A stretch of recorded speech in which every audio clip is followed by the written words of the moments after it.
The young master stood over the fallen general, extending his hand to help him up. "Give me the command," he said, his voice steady. The general, still on the ground, hesitated. He wants the right to lead. I know he's reckless, but to ask for command when our soldiers' lives are on the line. A bead of sweat dripped down his face as frustration boiled inside him. He clenched his fists and stood up abruptly, shouting, "I can't." The young master's eyes widened. "What?" he snapped in disbelief. The general turned on his heel and stormed off. "Do you think this is some kind of game? Even if you're the young master, I can't just hand over the authority given to me by the Lord." Watching the general walk away, the young master sighed. "He's so annoying. But honestly, if some idiot came up to me demanding the right to command, I'd probably react the same way." Before he could dwell on it, a raging orc, axe in hand, came charging toward them. The general reacted instantly, shoving the young master aside and drawing his sword. "Fall back. I'll handle this. You're still too inexperienced to lead our troops." The young master, unfazed, simply smirked. "I guess I have no choice." Without hesitation, he dashed forward, his sword gleaming as he hurled it straight ahead. The general barely dodged the blade and immediately grabbed the young master by the collar, shaking him violently. "What the hell are you doing? You almost hit me." But before his rage could fully manifest, the general noticed something odd. The battlefield had gone eerily silent. Slowly, he turned his head. The orc that had been charging them was no longer moving. The young master's sword was embedded deep in its skull. With a heavy thud, the orc collapsed, lifeless. The young master simply walked over and yanked his sword free, as if nothing special had happened. The general, still gripping his collar, felt sweat pour down his face. Did he just hit the orc's weak spot in one throw? The young master casually dusted himself off. "Scoven, right?" he said, addressing the general. "Do you know what the most important thing in battle is?" The general, still stunned, barely registered the question as chaos unfolded around them. His soldiers struggling against an overwhelming orc horde. Their morale was crumbling, fear evident in their eyes. The young master let out a small chuckle. "There's no hope in winning a battle when your troops are drowning in fear. We need momentum." He turned to the battlefield, gripping his sword tightly. His red eyes gleamed with excitement. Then he dashed forward. With a swift motion, he sliced through the lingering remnants of the fallen orc, then lunged into the fray. His blade struck with precision, each movement calculated, each strike aimed at a fatal weak spot. The battlefield seemed to pause as soldiers, both ally and enemy, watched in shock. Even the general was speechless. Is this really the same reckless young master? The young master stood atop a fallen orc, raising his bloodied sword. "Come at me, orcs. I'll kill you all." His voice thundered across the battlefield, igniting something deep within the soldiers. The orcs, enraged, charged at him, but he was ready. He dodged effortlessly, weaving between their attacks like a phantom. Every counterattack was deadly, arms severed, heads cleaved in a single strike. The general, still frozen in place, watched in disbelief. Even as a mana user, I'd struggle to do this. But this scrawny young master, despite his exhaustion, the young master moved with precision. He wasted no energy, each dodge minimal, each strike lethal. The general swallowed hard, gripping his sword. What the hell am I witnessing? The general watched in stunned silence as the young master cut down one orc after another. His movements were precise, each strike landing on a fatal weak spot. The battlefield around him blurred as he focused entirely on the young master's technique. "It's like watching a manaless sword master fight," the general muttered, gripping his weapon tighter. He steadied his stance, instinctively preparing himself for battle. Yet his body trembled, not from fear of the orcs, but from the realization that something greater was unfolding before him. Meanwhile, the young master stood amidst the corpses, a smirk tugging at his lips. "Is this all you've got, you damn orcs?" he taunted. "I'm not even warmed up yet." The remaining orcs, enraged, turned their full attention toward him. "You call yourselves a warrior species? You're pathetic," he bellowed before dashing away. The orcs, fueled by rage, roared and charged after him, their numbers overwhelming. "Young master, they're all chasing you." One of the battered soldiers cried out. Is he running away? Another soldier questioned, watching in confusion. The troops, uncertain, turned to their general for orders. The general, still piecing everything together, narrowed his eyes. Why is he drawing them away? He quickly traced the young master's path. Then it hit him. There was a cliff in that direction. His breath caught in his throat. Wait, is he planning to? Sweat dripped down his face as realization set in. Troops, raise your shields, he commanded. The soldiers, though exhausted, snapped into formation, preparing for battle. Meanwhile, the young master sprinted toward the cliff, glancing over his shoulder. Scoven should have figured it out by now. A good commander would. His chest heaved, his stamina nearly depleted. As much as I'd love to cut down every single one of them myself, my body's at its limit. With one final burst of speed, he leaped off the cliff. The pursuing orcs, caught in the momentum of their charge, barely had time to react before the soldiers surged forward, spears and shields raised, pushing them off the edge. Now, the young master roared. Troops, push them OFF, the general echoed. The orcs, unable to halt their charge in time, tumbled over the edge, their deafening screams fading into the abyss below. Silence followed.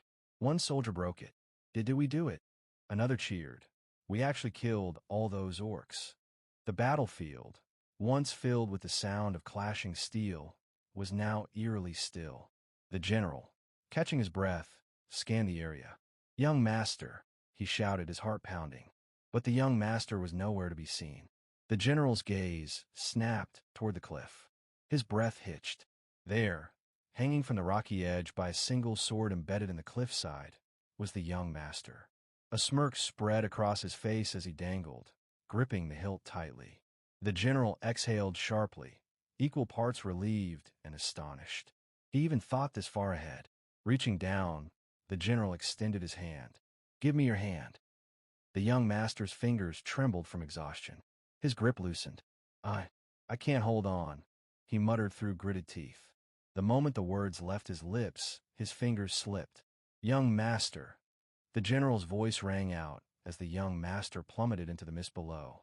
Darkness. A voice echoed through the void. Appa. A young girl's voice. Soft, familiar. Ghislain Appa. His vision blurred as fragmented memories flooded his mind. A little girl with golden hair, crying. His mom is gone. Another memory, her bright smile as she whispered, Thank you so much, Appa. Then another, her furious expression as she screamed, What's wrong with you? You're the worst. The most despicable person I've ever met. Ghislain stood frozen, watching the memories play before him like a cruel theater. Elena. Suddenly, a sharp punch to the face. His vision snapped back into focus. There she was, the same girl with sapphire blue eyes, tears streaming down her face. Appa, let's go together, she cried. Pain surged through him as his consciousness jolted awake. Ghislain gasped, his body drenched in sweat.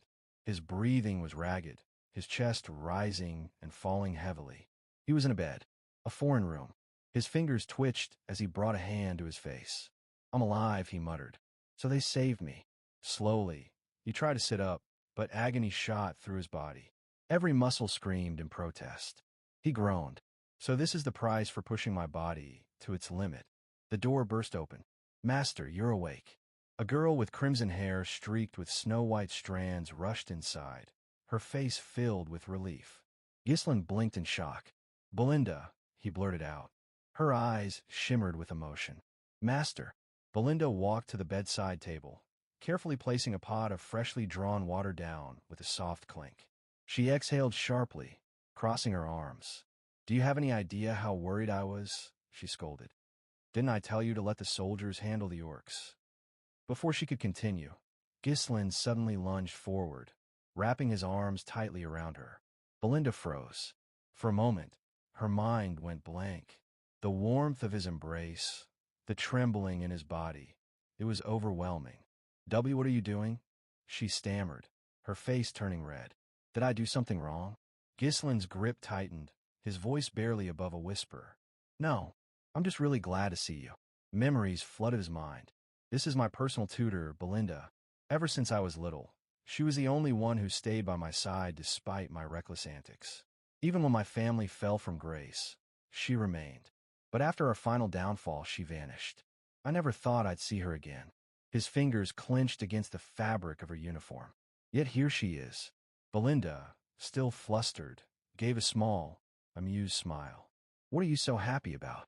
We see each other every day. Ghislain blinked. Every day. He pulled back slightly, eyes narrowing in realization. I see. So in this world, she never went missing. That means... His expression hardened. I need to tell you the truth. Before she could react, he placed his hands on her shoulders, making sure she was listening. Belinda, listen to me carefully. A catastrophe will soon strike Perdium. She blinked in confusion. Huh? What are you saying? Ghislain's voice dropped to a serious tone. I died and came back to life. For a moment, there was silence. Then, Belinda rolled her eyes, exhaling in exasperation. Sure, she said, waving him off as she turned to fix the sheets on his bed. I'm sure those orcs almost killed you. No, I'm serious. Ghislain insisted. This isn't a joke. Still ignoring him, Belinda straightened up, hands on her hips.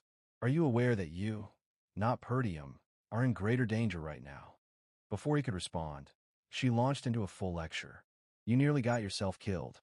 Do you have any idea how reckless you've been? You overexerted yourself, ignored your injuries, and...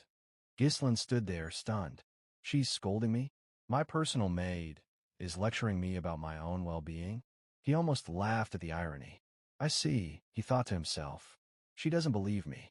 I guess it won't work this time. Just as he was about to change the subject, Belinda crossed her arms. And seriously, what were you planning to do if you were too injured to attend the festival? Ghislain's thoughts screeched to a halt. His eyes widened. Festival. Belinda smirked. Oh, have you forgotten already? Lady Elena has been waiting for you to go with her. It's the perfect chance for you two to reconnect, don't you think? She chuckled mischievously. Ghislain turned toward a nearby shelf, his gaze landing on an old photograph. It was a picture of him and Elena, his past self, and the girl who had once been everything to him. A bittersweet smile crossed his lips. Right? There was always a festival around this time of year. Back then, he never had the time to enjoy such things. His life had been consumed by war, by tragedy, by loss.